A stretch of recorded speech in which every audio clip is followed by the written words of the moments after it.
नमस्कार, आप देख रहे हैं एसटीवी न्यूज़। मैं हूं अंसारुल हक।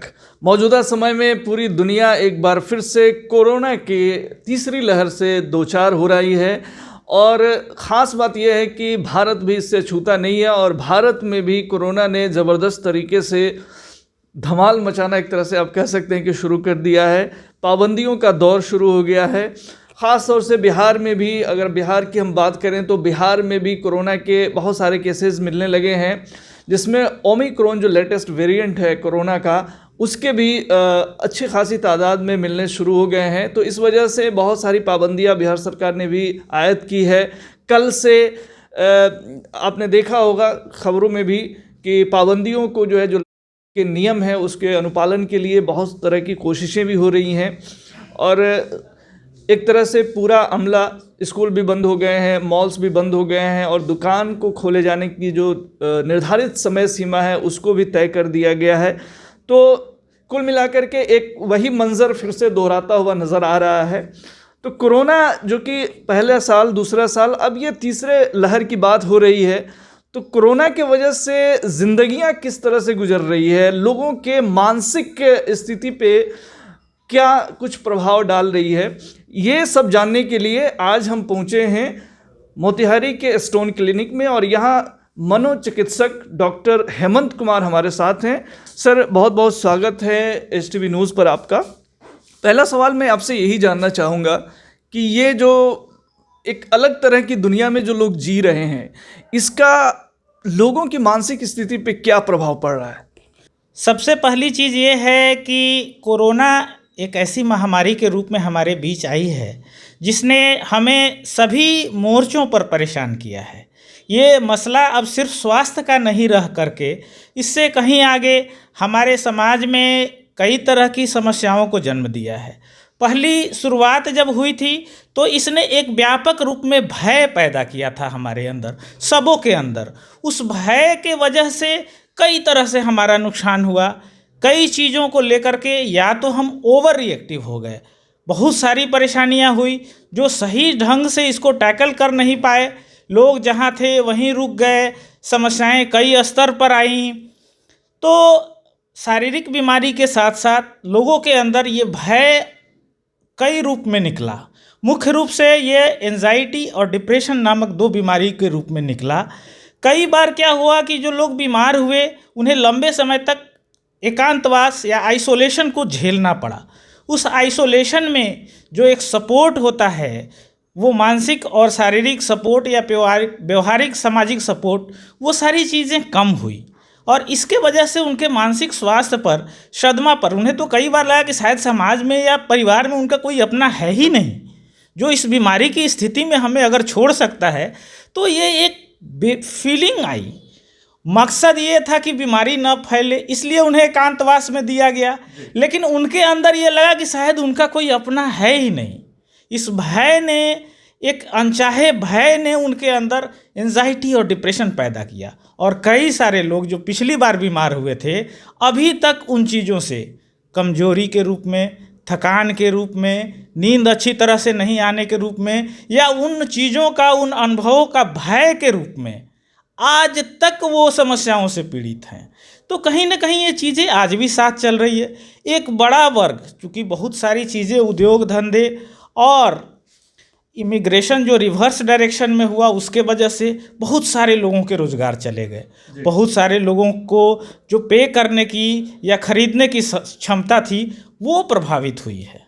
तो इन सारी चीज़ों के वजह से कहीं ना कहीं जो जीवन को जिस स्तर पर वो जी सकते थे या जिस स्तर पर अपनी सुविधाओं का इस्तेमाल कर सकते थे, सब में अंदर एक संकुचित स्वरूप के रूप में वो आया और मानसिक स्वास्थ्य उससे प्रभावित हुआ, बहुत प्रभावित हुआ। एक डॉक्टर साहब, जैसा कि इंडिया को कहा जाता है कि ये जो मानसिक रोगियों का, यानी डिप्रेशन और एंजाइटी के केसेस जिस तरह से इंडिया में देखे जाते हैं, इसे कैपिटल कहा जाता है इंडिया को, ऐसे रोगियों का।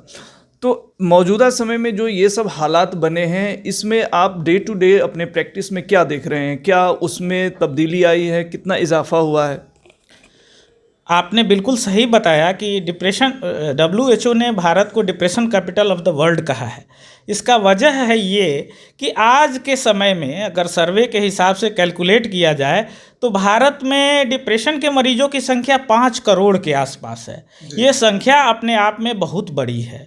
साथ ही एंजाइटी डिसऑर्डर्स के मरीजों की संख्या 3.5 करोड़ के आसपास है। और सबसे दुख की बात यह है कि इनमें से जो अधिकांश मरीज हैं वो चिकित्सक तक नहीं पहुंच पा रहे हैं।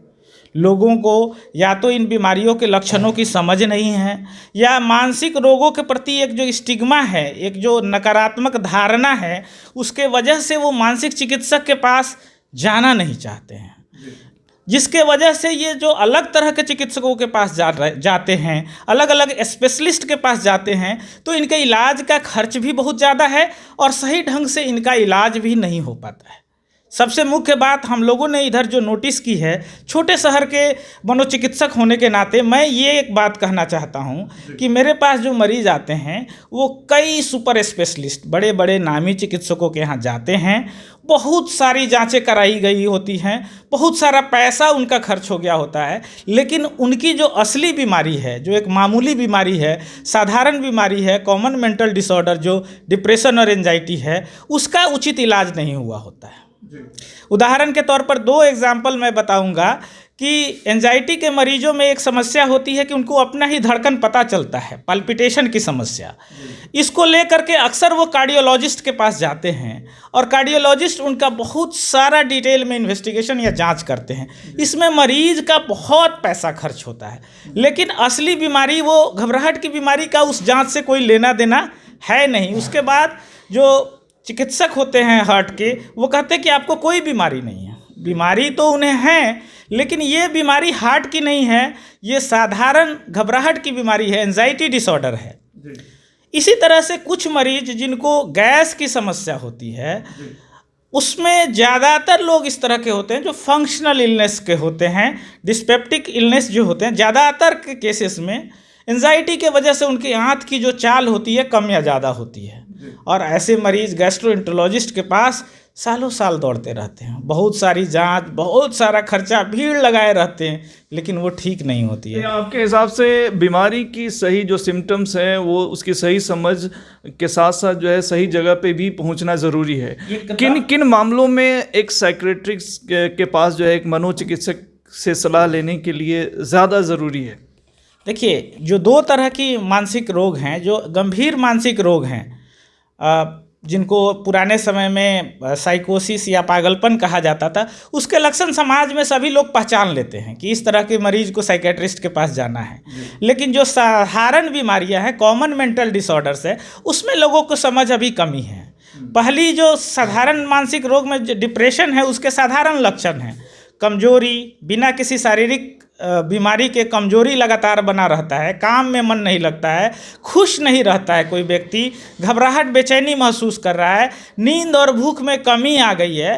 तो इस तरह के जितने लोग हैं वो डिप्रेशन से पीड़ित हो सकते हैं। उसी तरह से अगर किसी के अंदर बीच बीच में मन के अंदर बेचैनी, घबराहट या इस तरह का भाव होता है, सर में लगातार बिना किसी वजह के लंबे समय तक कोई दर्द बना रह रहा है, तो इस तरह के मरीज घबराहट के मरीज हो सकते हैं। और जिनमें बहुत लक्षण हो, बहुत सारा जांच कराने के बाद अगर कोई बीमारी निकल के नहीं आ रही हो, तो इस तरह के लोगों को मनोचिकित्सक से मिलने की ज़रूरत है। अभी इस कोरोना के महामारी में हम सबों को बच के रहना है, लेकिन एक संदेश जो सबको ज़रूरी है, हम बच के रहें, बचाव करें, लेकिन अपने जुड़ाव को दूर मत करें। हम आपस में कनेक्टेड रहें, अपने परिवार से, अपने दोस्त से। आजकल डिजिटल मीडिया का ज़माना है, हम साथ साथ नहीं भी रहें तो फ़ोन के माध्यम से, वीडियो कॉल के माध्यम से या बाकी चीज़ों से एक दूसरे से हमें जुड़े रहना है।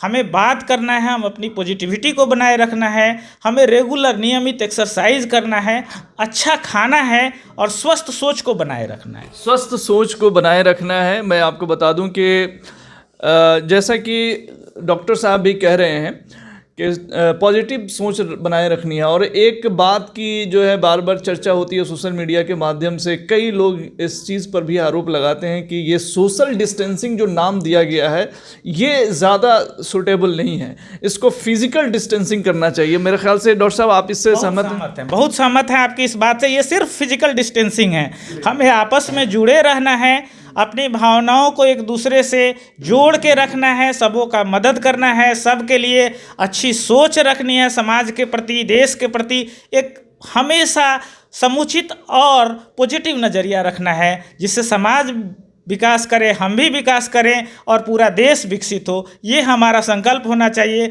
आप सभी बच के तो रहें इस वेरिएंट से, इसका मतलब ये नहीं है कि हम आपस के जुड़ाव को ख़त्म करें। जुड़ाव के तरीके कुछ समय के लिए हम बदल सकते हैं, ये वर्चुअल हो सकते हैं, ये डिजिटल वर्ल्ड के तरीक़ों से हो सकते हैं, लेकिन हम सब जुड़े रहें, एक्सरसाइज करें, अच्छा खाना खाएँ और तभी हम इस कोरोना को हरा पाएंगे और इस समय अपने स्वास्थ्य की हम रक्षा कर पाएंगे। आखिर में एक सवाल और आपसे हम जानना चाहेंगे कि ये जो मौजूदा वेरिएंट है ओमिक्रॉन, ये कितना ख़तरनाक है और इसको लेकर के लोगों को कितना ज़्यादा पैनिक होने की ज़रूरत है या ना होने की ज़रूरत है? ओमिक्रॉन वेरिएंट बहुत ख़तरनाक नहीं है। ये एक तरह से जाते हुए महामारी का एक ऐसा वेरिएंट है जो हमारे बीच रहे भी तो हमें ज़्यादा नुकसान नहीं कर सकता है। जितनी भी स्टडी हुई है और जितने केसेस अभी मिले हैं, भारत में अभी भी कोई भी ओमिक्रॉन का मरीज भर्ती नहीं हुआ है, तो इसकी सिवियरिटी, इसकी इलनेस सिवियरिटी बहुत कम है, लेकिन इनके इन्फेक्टिविटी बहुत ज़्यादा है। ये बीमारी सिर्फ एक दिन में फैल जाती है, इनका इंक्यूबेशन पीरियड या फैलने का जो दर है वो बहुत कम समय में और बहुत तेज़ी से फैलता है, लेकिन इसके लक्षण सामान्य हैं और 3 दिनों में सामान्य दवाएं और रेस्ट से इस ठीक हो जा रहा है। तो लक्षण के बारे में बता दें कि किस तरह की चीज़ें हो रही हैं इसमें? ज़्यादातर लोगों में इसमें जो लक्षण हैं वो ऊपरी रेस्पिरेटरी श्वसन तंत्र के लक्षण हैं। मुख्य रूप से इनमें गले में दर्द, जुकाम, खांसी, इस तरह के लक्षण हैं और साथ में बुखार और कमजोरी रह रहा है।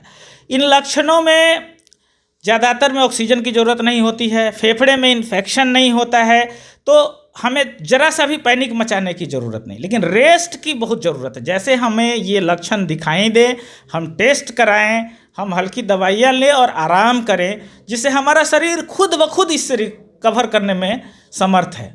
और ये बहुत मामूली रूप में आएगा अगर ओमिक्रॉन आता है तो। इससे पहले का जो वेरिएंट है डेल्टा वेरिएंट, जो खतरनाक था, अगर उसकी संख्या ज़्यादा है तो उसे हमें ध्यान में रखना है, हमें चिंतित रहना है और मुख्य रूप से हमें जो इसके बचाव के नियम हैं उसको मानना है। जी, बहुत महत्वपूर्ण जानकारी आपने साझा की डॉक्टर साहब, बहुत बहुत शुक्रिया हमसे बात करने के लिए। तो दर्शकों, डॉक्टर हेमंत कुमार जी से मैंने बात की, मनोचिकित्सक, तो इन्होंने साफ तौर से कहा कि जो है मौजूदा जो वेरिएंट है ओमिक्रॉन, इसको लेकर के बहुत ज़्यादा पैनिक होने की ज़रूरत नहीं है, लेकिन एक प्रॉब्लम होती है कि एक साथ बहुत सारे लोग एक समय में जब इन्फेक्टेड हो जाते हैं तो स्वास्थ्य व्यवस्था चरमरा जाती है, तो साधारण सी चीज़ों या साधारण सी दवाइयों की वजह से भी प्रॉब्लम्स खड़े हो जाते हैं। लेकिन अच्छी बात यह है कि इस बार वैसी परिस्थिति नहीं आने की उम्मीद है जैसा पिछले बार हम लोगों ने देखा है। तो सबको सतर्क रहने की ज़रूरत है, सावधान रहने की ज़रूरत है और जो सरकारी गाइडलाइन है उसको हमें हर स्तर से फॉलो करने की ज़रूरत है। जाहिर सी बात है हमारे नेताओं को भी इसको फॉलो करने की ज़रूरत है। अभी के लिए फ़िलहाल इतना ही। तमाम खबरों और डिबेट्स के लिए जुड़े रहिए STV न्यूज़ के साथ। नमस्कार।